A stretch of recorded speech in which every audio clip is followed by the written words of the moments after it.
All right, let's talk about our hometown, Texas Longhorns. We here at Flo, of course, are in Austin, Texas. Great pitching.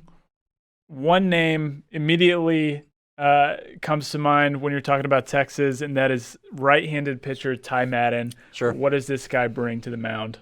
Well, look, I mean, Ty's 6'3", 215. He sits mid to high 90s with the fastball, so that's a pretty good place to start. Effective slider, but he can go from 97 to 77 from fastball to curveball. His curveball is a really nice complementary piece to the fastball.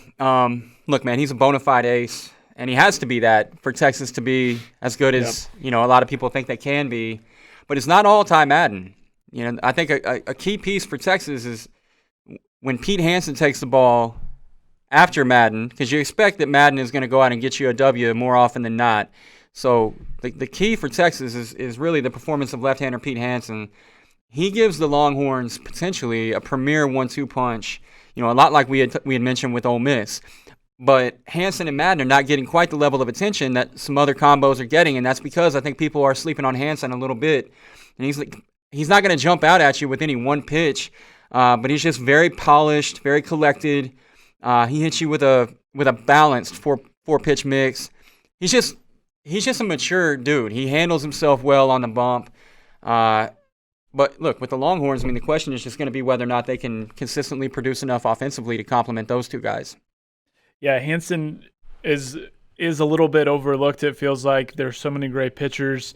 We only got to see 17 innings of him last year. He gave up 9 hits in those 17 innings and 0 earned runs, which I may not be a genius, but I think that's not a bad job. 0's a good number. 0's a good number if you're a pitcher. Last time I checked, so I think that I can confirm that for you. Look, man, Texas is a team that you could tell me they're going to go 3-0 in Arlington. You could tell me they're going to go 0-3. Yeah. And I would believe you either way.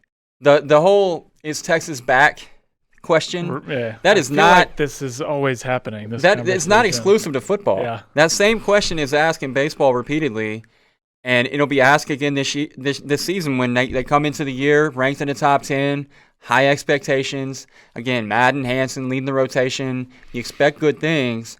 But it can't just be Madden and it can't just be Hansen. They have to hit the ball. They have to score runs, which sounds very obvious, but that has been a bit of a bugaboo for Texas for a minute now, and they're going to have to get over that. There's going to have to be some guys. I mean, look, they have a really balanced lineup. There's a lot of guys you can point to and say, he might pop out.